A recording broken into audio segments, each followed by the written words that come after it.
Sim, meu amigo, alô, minha amiga, alô você que tá ligadinho com o Paulinho Boa Pessoa. Você tá aqui no canal dos Mistérios do Paulinho Boa Pessoa e hoje eu quero contar uma história espetacular que nós recebemos do nosso querido amigo ouvinte Washington. Washington, a história tá bonita e eu, a teu pedido, criei também uma música que tem muito a ver com a tua história, tá no finzinho dessa narrativa. A música é espetacular. Mas tem muita gente que está me pedindo para eu fazer assim a música exclusiva para ele e para ela. Ou para homenagear uma mãe que está fazendo aniversário, o papai, o namorado, o grande amor, um ex-amor. Você quer que eu faça a música da tua vida? Então você me conta um pedacinho da tua vida. Você pode mandar as informações sobre o que você gostaria que constasse na letra dessa música.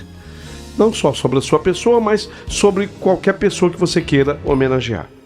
Manda pelo nosso WhatsApp famoso, cujo telefone de São Paulo é 0 operadora 11 95133 6677.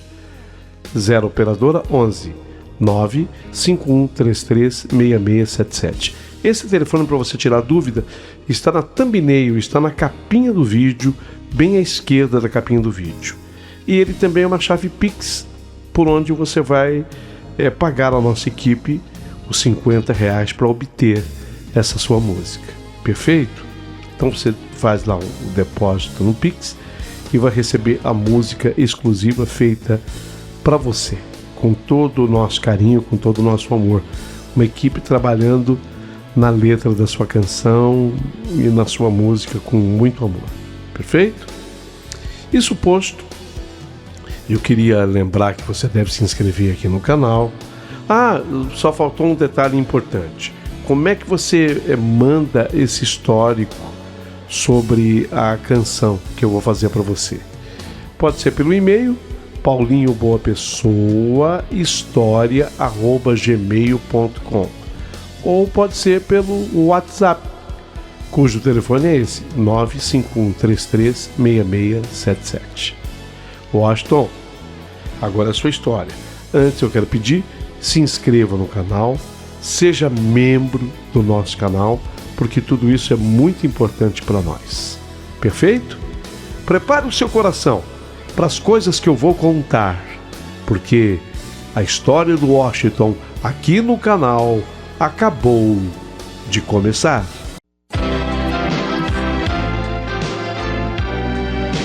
Rádio Emoção, Paulinho Boa Pessoa. A verdade de cada um.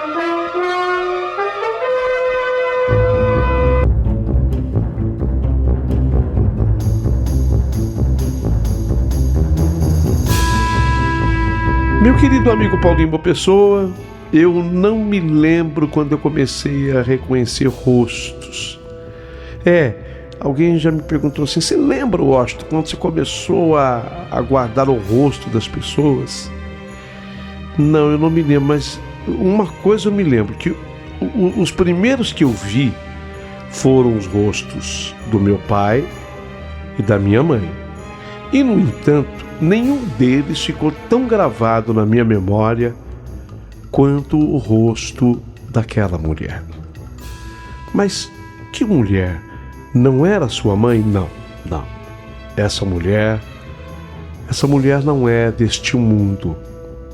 E aquele rosto eu nunca mais esqueci. Eu vou chamar essa mulher, até porque ela não tem nome, eu vou chamar Mulher de Branco.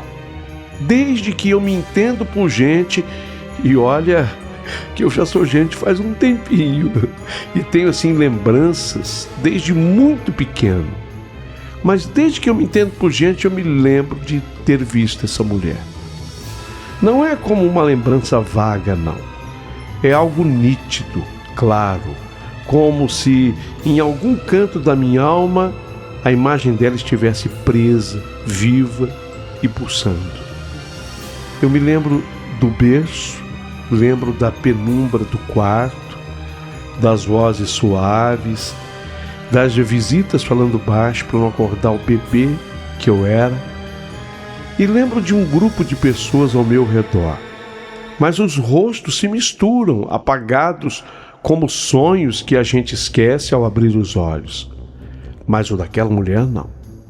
Aquele rosto permanece. O dela permaneceu ao longo do tempo. Eu vou explicar melhor. Ela estava parada num canto assim meio distante, mas olhando diretamente para mim. Ela usava um vestido todo branco. Era um vestido longo, comprido, antigo, porque o vestido era um tanto ou quanto rodado. O tecido me deu a aparência de ser um tecido pesado, daqueles que as moças de antigamente usavam em retratos amarelados. Sabe quando a mulher ela usa assim os dois braços para ajudar na saia do vestido? Era exatamente assim que eu a vi. O cabelo dela castanho, tinham reflexos dourados no cabelo, existiam esses reflexos. Esse cabelo caía em ondas sobre os ombros dela. E os olhos extremamente expressivos. Os olhos dela eram algo que eu nunca consegui descrever completamente. Eram olhos castanhos claros, um toque de cinza e um brilho que parecia dizer mil coisas sem abrir a boca. Desde então, ela nunca mais foi embora. Não, da minha vida não. Nem da minha vida, nem da minha infância. A casa ali onde eu cresci, onde eu fui criado, ficava naquela cidade pequena do interior de Minas Gerais. Um casarão antigo desses que rangem quando a gente pisa no assoalho. Os quartos tinham um pé direito alto, as janelas elas eram de madeira grossa e o vento entrava assobiando pelas frestas. Atrás do quintal tinha um pedaço de mata, assim com árvores bem grandes. Os passarinhos cantavam. Era até bonito de escutar pela manhã e também no final da tarde. Ali a gente recebia visita até de macacos. É o interior, né? Minas Gerais. Sem contar as maritacas, os papagaios. Olha, até a arara a gente chegou a ver por lá. Tucanos. Minha mãe, ela sempre dizia que eu era um menino tranquilo, eu era um menino calmo e quieto até demais para uma criança. A mamãe sempre me elogiou nesse sentido. Ela falava que eu era muito tranquilo. O que ela não sabia é que eu nunca estava sozinho. Sim, porque eu era sempre acompanhado por ela, a mulher de branco. Mas afinal de contas, quem era ela? Quando eu ficava em casa, a mulher de branco aparecia. Ela não surgia do nada, assim, de repente. Não. A mulher de branco, ela não fazia barulho, ela não me assustava, mas parece que ela vinha de algum outro cômodo, sabe? Não era assim, o quarto está vazio e de repente ela aparece. Não, ela sempre vinha de algum lugar para o cômodo em que eu estava. Era exatamente assim que acontecia. Ela estava lá, presente sempre. Às vezes, ela se sentava no sofá da sala, outras vezes ela ficava parada perto da janela, olhando para o nosso quintal, como se esperasse alguém. Sabe quando a pessoa fica assim na janela? Até tem uma música, né? Tô na janela te esperando, ai, ai. Não tem uma canção do que o Gilberto Gil canta? Tô te esperando na janela. Exatamente assim. Ela me dava a impressão de tô te esperando na janela, ai, ai. Ela ficava esperando alguém ali na janela. Exatamente como se descreve no refrão dessa canção. Ela não falava nada, mas os olhos, como eu já dissera aqui, expressivos, diziam tudo. Eu sentia que o que ela queria, o que ela pensava, eu sentia, era como se houvesse um fio invisível ligando a mente dela à minha mente, sabe? ligando assim nós dois. Por isso que eu tinha a impressão exata de que ela esperava alguém na janela. Quando eu fazia alguma coisa errada, e você sabe que criança, ainda mais no interior arteiro como eu era, quando eu fazia qualquer coisa errada, por exemplo, pensar em mexer no fogão, ela balançava a cabeça em silêncio para que eu não fizesse aquilo. Tipo, não, ela fazia com o dedo, não falava, mas ela fazia com o dedo assim, em riste não, ou então com a cabeça não, e eu parava na hora. Eu obedecia.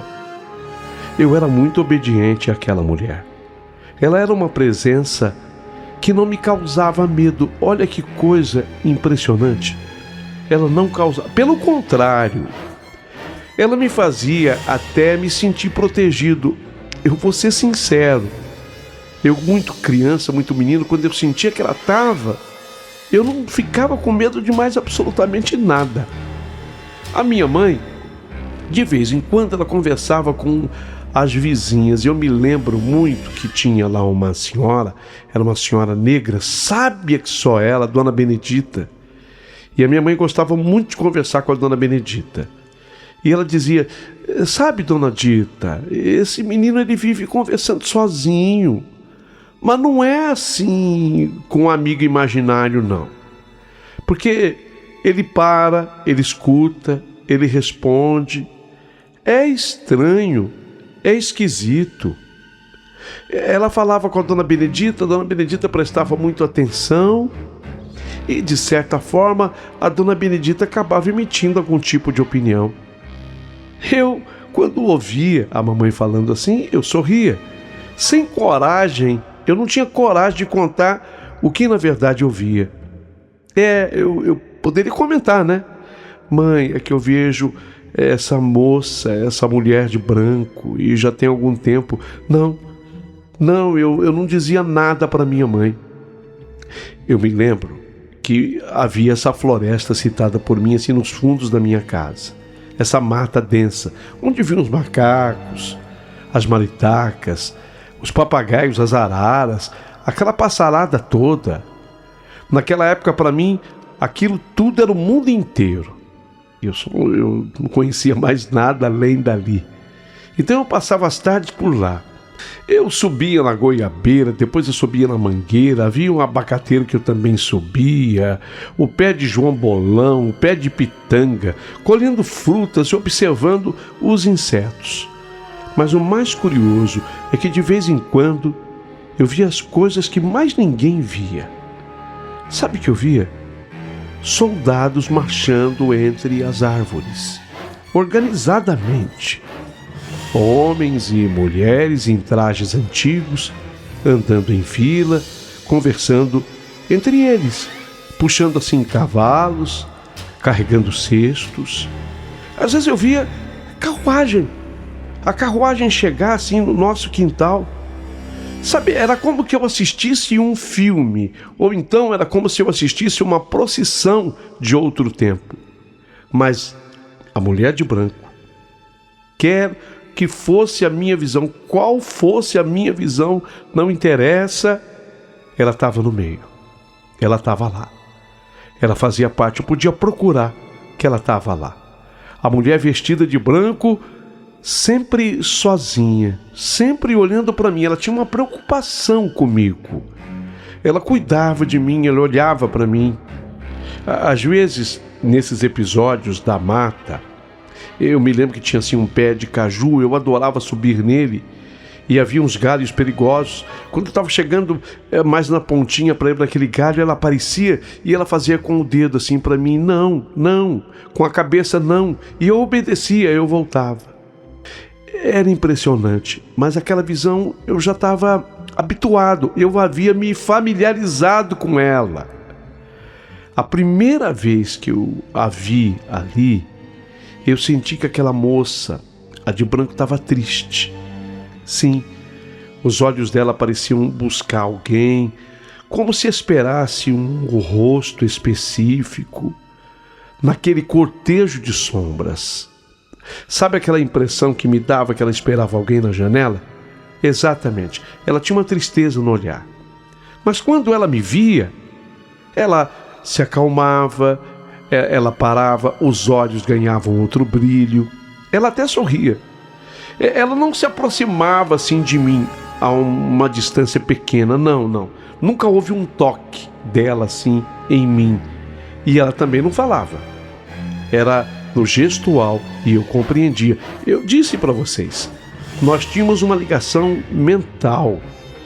Ela só me olhava com aquele olhar que atravessava o tempo e eu entendia tudo. Eu já devia ter agora uns 9 anos de idade quando isso aconteceu pela primeira vez, o que eu vou dizer.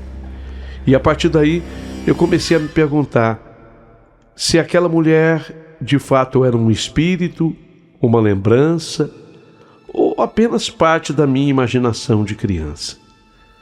Porque nesse dia, quando eu tinha 9 anos, eu me lembro disso exatamente porque era o dia do meu aniversário, ela de longe fez um gesto como que se me abraçasse, sabe? Ela não me abraçou, mas sabe quando a pessoa faz aquele gestual de estar te abraçando assim? Ela chegou até a fechar os olhos, ela me abraçou e balançou o corpo como se ela me balançasse naquele abraço, mas sem me tocar fisicamente.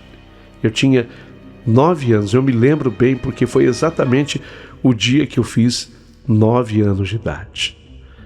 Mas se era imaginação, por que eu ainda vi aquela mulher? Porque, eu tinha 9 anos, a primeira vez, só que eu não parei mais de vê-la. Eu estou falando agora da adolescência, porque com o passar dos anos, a vida foi se tornando mais real, mais prática. Vieram os meus estudos, os amigos, as festas da escola. Ela começou, na verdade, a aparecer menos. Não aparecia mais com a mesma frequência. Quer dizer, ela já não tinha mais tanta preocupação, eu já tinha ganhado um pouco de juízo. Mas ela nunca foi embora. Eu sabia que ela estava lá. 15 anos, eu tinha 15 anos. Aí eu comecei a ter uma sensação estranha. Sempre que algo ruim estava prestes a acontecer, pronto, eu senti a presença dela. Eu me lembro agora exatamente da fase que quando eu fiz 15 anos. Eu vou explicar como é que ela apareceu e eu comecei a ter a sensação de que ela vinha exatamente quando eu estava precisando. Foi assim, o meu pai, ele era relojoeiro. Só que também na relojoaria, onde meu pai trabalhava, ele tinha uma relojoaria, eu me lembro que ele também vendia alguma coisinha de ouro, ele comprava alguma pecinha de ouro. E aí a minha mãe estava desconfiada, porque uma mulher vivia lá na relojoaria do meu pai. E ela começou a brigar com meu pai, eles tiveram uma briga feia. Meu pai negava que tivesse qualquer tipo de envolvimento com alguém, mas a minha mãe o acusava. E nesse dia minha mãe arrumou a mala do meu pai e colocou meu pai na rua. Foi uma tristeza muito grande, não só para mim, mas também para os meus irmãos. Eu fiquei triste, eu tinha 15 anos.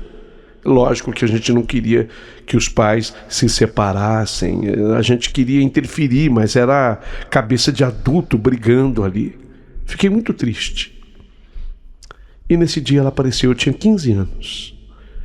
Ela apareceu e como ela não me tocava, ela de longe assim acariciava o próprio rosto dela, como se estivesse acariciando o meu. E de longe ela, de novo, fez que me abraçava, sabe?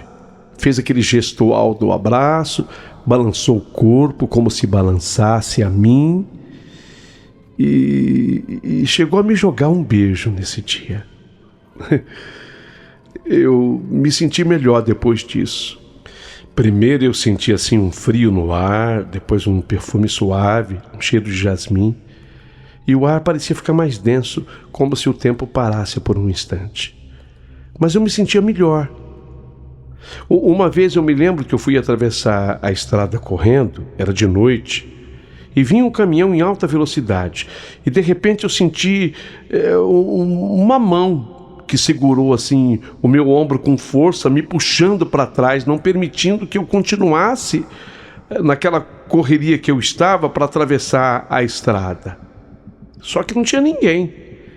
Eu não vi absolutamente ninguém. Nesse dia eu não vi a mulher de branco, mas eu senti essa mão no meu ombro, me segurando para que eu não fosse. Mas depois que eu olhei assim para o lado, eu vi assim no escuro, porque era noite, eu vi o brilho branco do vestido se afastando lentamente. Então eu acreditei que também naquela noite quem esteve ali para me salvar foi exatamente ela. Depois disso, eu comecei a ficar umas noites sem dormir. Não era de medo, porque medo dela eu nunca tive, mas de confusão, sabe, questionamento, porque a fase da adolescência você começa a se questionar muito. Eu não entendia quem era ela, o que ela queria, ou por que ela me acompanhava desde o berço, daquela forma, daquele jeito. E aparecia sempre que eu estava triste. Eu agora estava com 17 anos, e aí então, já com a cabeça muito melhor, eu percebi que aquilo que eu via, as outras pessoas não viam. Eu podia sentir presenças, ouvir passos em casas vazias, sentir olhares, onde até não havia ninguém, mas só uma presença me trazia paz, a presença dela, da mulher vestida de branco, as outras não. Aí eu entrei na minha fase adulta. Eu me formei, eu estudei contabilidade, me formei contador, consegui um emprego, foi com um dinheiro suado, é verdade. Aí eu comprei uma casinha modesta numa outra cidade. E foi nessa outra cidade que eu conheci a Valéria, uma mulher de riso fácil, coração firme. Nós nos casamos, eu e a Valéria. Isso 2 anos depois da gente namorar. A vida com a Valéria, simples e bonita. Mas havia algo que eu nunca havia contado nem para ela, a Valéria, que a mulher de branco continuava comigo. Eu tentava ignorar, achando que com o tempo ela sumiria, que era coisa que ia passar. Meu Deus, não havia passado ainda. Quando eu me casei, eu já tinha mais de 25 anos. Às vezes, enquanto nós jantávamos, eu via a mulher de branco assim, pelo canto do olho. Ela não estava exatamente na minha frente, mas pelo canto do olho eu vi o reflexo do vestido branco dela. O reflexo de alguém parado na porta da cozinha. Ou, quando eu acordava de madrugada, eu via a silhueta dela parada no pé da cama, assim, observando, olhando. Um dia, sempre chega esse dia, eu cansado de guardar aquilo só para mim e confiando demais na minha mulher, eu contei para ela. Eu contei tudo para Valéria. Contei do berço, contei da floresta, dos olhos tristes, do vestido branco, que ela aparecia na minha vida sempre que eu precisava. Eu contei. Eu fui contando todos os detalhes. A Valéria me ouviu em silêncio, sem me interromper. Foi quando a Valéria fez o seguinte comentário: Washington, às vezes o que a gente leva da infância fica dentro da gente como um eco. Então, pode ser que você tenha visto, mas ficou só a lembrança, você entende, amor? Na verdade, hoje você não vê mais.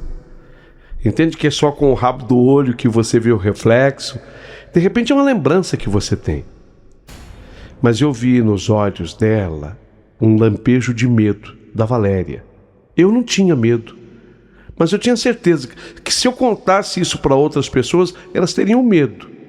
Nos dias seguintes, a Valéria começou a dormir com o abajur aceso. E quando eu acordava no meio da noite, eu via que ela olhava para algum ponto do quarto, assim, imóvel. Você viu, né? Washington, você viu alguma coisa, né? E eu dizia para ela: não vi nada, não fica preocupada. Foi por isso que eu até me arrependi, sabe, de ter contado para ela.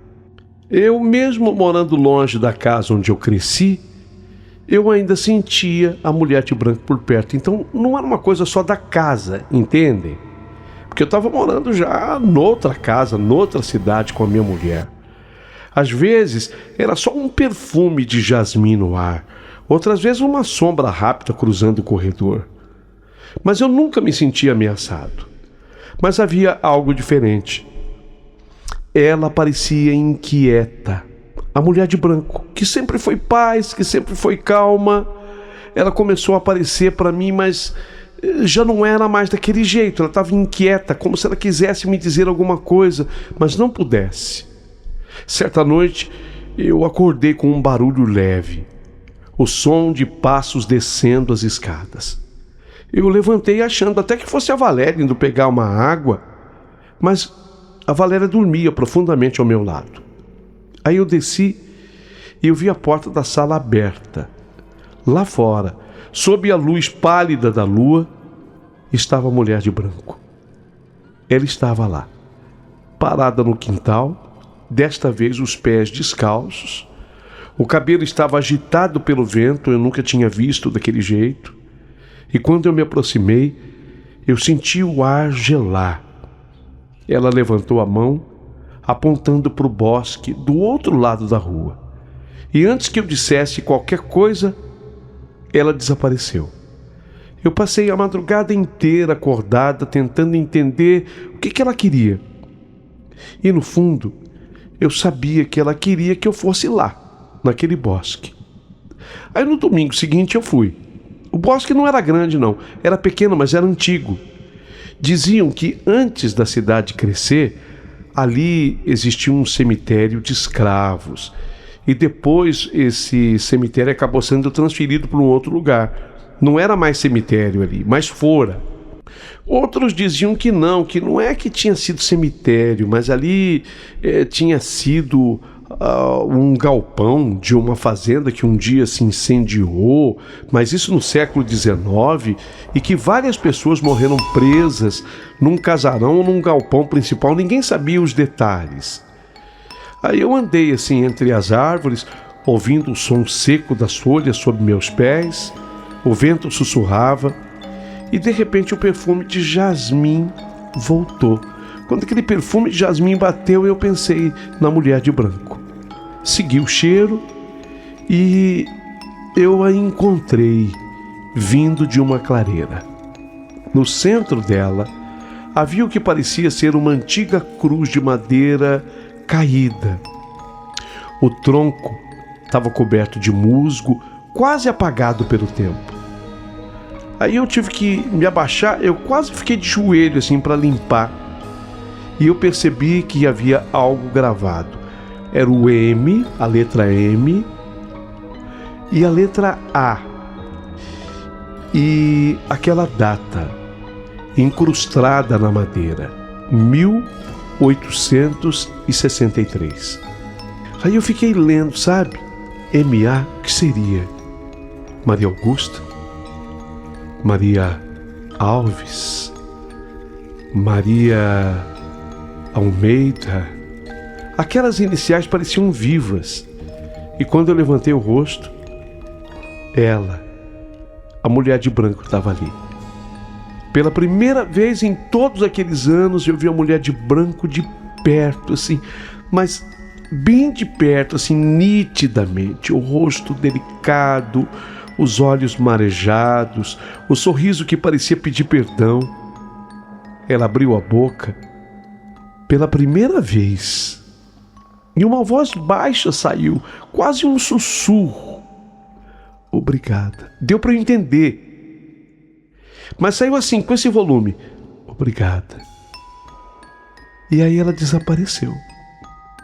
Foi a primeira vez que eu vi ela desaparecer assim, no ar. Porque sempre que eu a via, ela andava. Ela ia para outro cômodo ao desaparecer. Mas dessa vez ela se desfez como fumaça fosse. O vento cessou, o perfume sumiu, e pela primeira vez eu senti que ela tinha ido embora. Os meses seguintes foram tranquilos. A Valéria notou a minha calma e disse que eu parecia até um outro homem. De fato, eu dormia melhor, eu sonhava com coisas simples. Até comecei a achar que tudo não passava de fantasia de uma mente cansada.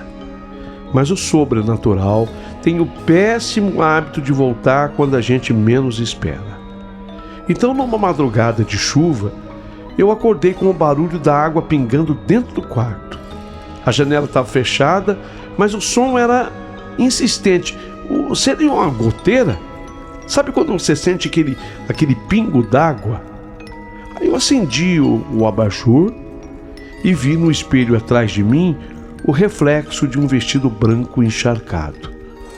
Eu virei assim rápido e nada, mas o chão estava molhado e no ar o cheiro de jasmim. A Valéria, minha esposa, acordou num sobressalto. Quando viu a poça d'água, ela achou que fosse uma infiltração, mas quando ela chegou perto, a água formava sozinha o desenho de uma letra A. Impressionante. Sabe assim, o A de forma? A água desenhou um A. Assim, aquele triângulo e aquele risco no meio, feito com água. Um A, perfeito. Naquela noite, o medo foi maior do que a minha curiosidade. Mas algo dentro de mim dizia que aquilo não tinha acabado. Até que dias depois eu fui visitar a minha mãe, já idosa agora. E entre um cafezinho e outro, eu toquei no assunto da casa antiga com a minha mãe. Ela riu e falou: "Ah, aquela casa, Washington. Se você soubesse o que o povo dizia. Você lembra da nossa vizinha, a dona Dita, a dona Benedita?" Eu falei: "Lógico que eu lembro. É aquela senhora que eu via minha mãe contando para ela o que mais ou menos estava acontecendo comigo, embora eu nunca tivesse dito nada." Aí eu fiquei curioso para saber o que o povo falava, o que a dona Dita falava. E ela contou que antes de nós morarmos lá naquela casa, a casa havia pertencido a uma família tradicional, a família dos Almeidas, e que a filha mais nova se chamava Maria Augusta. Observem, só que era Maria Augusta Almeida. Ela havia morrido jovem, com pouco mais de 20 anos.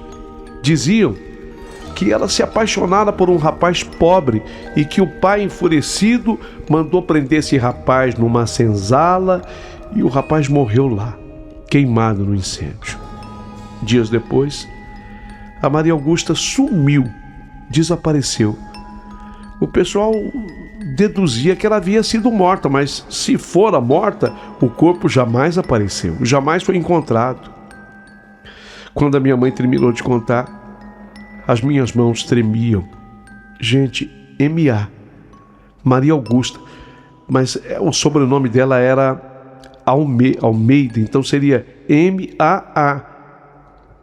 E não havia o terceiro A. Bem, daqui a pouquinho vocês vão entender por que eu deduzo. Porque lá na cruz que eu encontrei de 1863, só 2 letras, M.A. O correto seria, sendo ela M.A.A. E depois o A, que eu encontrei no quarto, desenhada pela água que caiu da chuva, numa goteira inexplicável, porque não havia telha quebrada em casa. Como eu fiquei muito encucado com isso, eu voltei lá no bosque.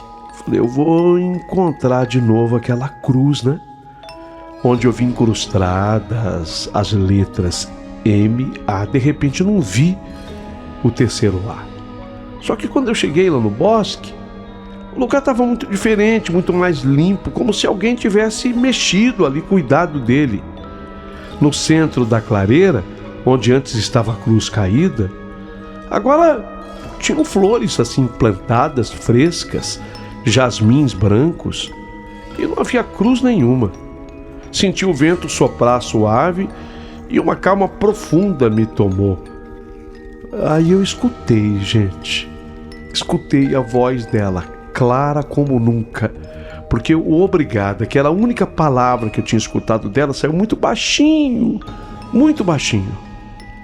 Mas agora não. Agora eu ouvi a voz mais clara, e a voz dela dizia exatamente assim: agora posso descansar. Não havia tristeza nem dor, só gratidão. E pela primeira vez eu senti lágrimas escorrerem dos meus olhos, não de medo, mas de alívio. Parece que eu havia ajudado a resolver aquilo. E senti que ela se foi. Eu fiquei com a certeza de que de alguma forma nossas vidas estavam ligadas desde antes do meu nascimento. Como se ela tivesse me escolhido não para me assombrar, mas para ser lembrada. Bem, hoje, anos depois, eu continuo casadíssimo com a Valéria, temos os nossos filhos. Imagine, os nossos filhos já estão casados e já temos 3 netos.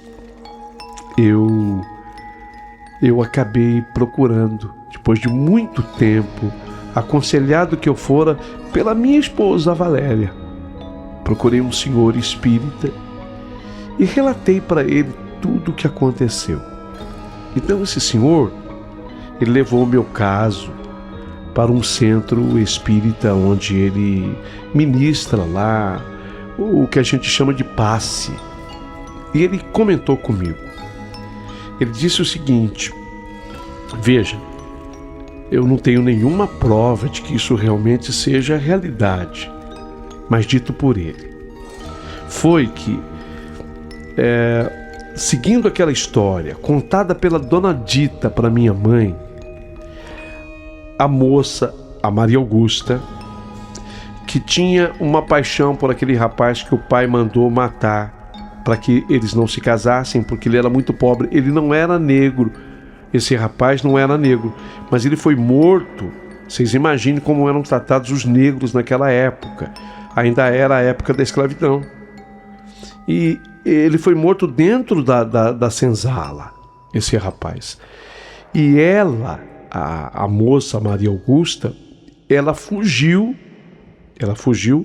grávida, porque ela tinha medo que o pai, ao descobrir que ela estava grávida, o pai mandasse matar também um bebezinho. Então ela fugiu, sumiu.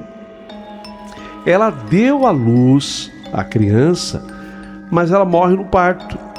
Ela morreu na hora do parto. E a criança foi criada por uma família muito distante da família dela.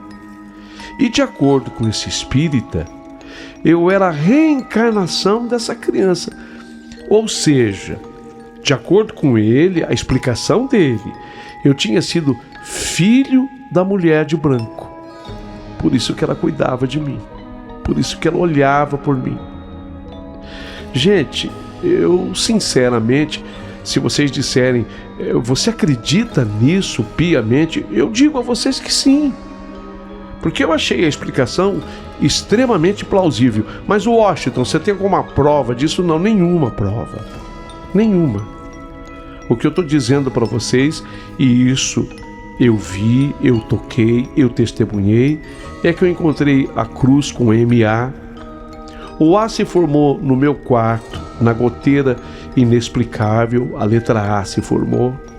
Através dessa goteira, minha esposa inclusive viu esse A. Isso tudo aconteceu. Isso tudo eu garanto para vocês. Mas o restante é uma explicação que me foi dada por esse senhor espírita. De repente alguém me pergunta: Washington, até hoje você vê ou sente alguma coisa? Serei honesto agora. De vez em quando, o perfume de jasmim volta, leve, doce, quase que imperceptível. E quando isso acontece, eu sei que é ela que está por perto. Não como antes, não como uma sombra perdida, mas como uma memória viva, uma presença que me acompanha sem que eu precise ver. Porque tem coisas que o tempo não apaga, tem almas que ficam, tem amores, mesmo que nunca tenham se encontrado de verdade, que atravessam séculos para não serem esquecidos. Bem, e ainda mais se for o amor de uma mãe com um filho, conforme me explicou o senhor espírita. Aí é um amor que atravessa muitas vidas. Sabe, Paulinho, era essa história que eu tinha para contar. E eu adoraria ter os comentários de todos vocês a partir de agora. E também, se não for pedir muito, eu queria que você fizesse uma música que tivesse a ver com a minha história. Assinado, Washington, o seu amigo.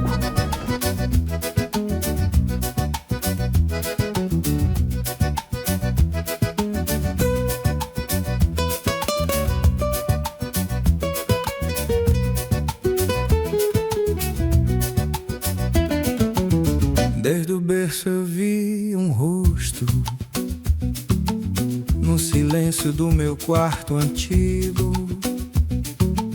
Entre o vento e o assobio do tempo, ela vinha sem fazer perigo. Tinha o olhar de quem já amou demais e um sorriso feito despedida. Um perfume de jasmim no ar e a promessa de outra vida. Vem, mulher do vestido branco, teu passo leve ainda me guia. Entre o medo e o encanto, és lembranças, companhia. Vem, sombra do meu passado, me mostra o que ficou de mim. Entre o sonho e o sagrado, sinto o cheiro do teu jasmim.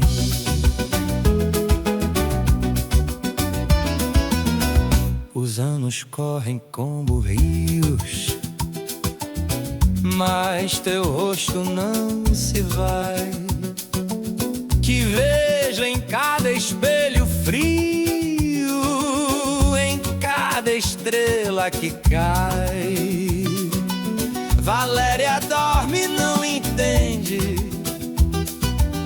o que me chama a cada noite, mas há algo que me prende entre o mundo e o açoite.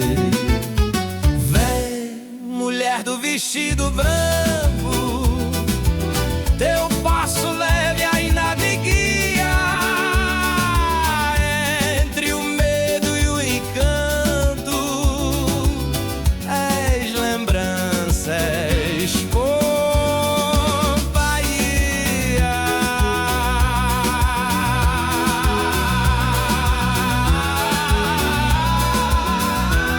Talvez foste o meu amor perdido, talvez foste a dor que ficou, mas sei que foste o meu abrigo na vida que o tempo levou.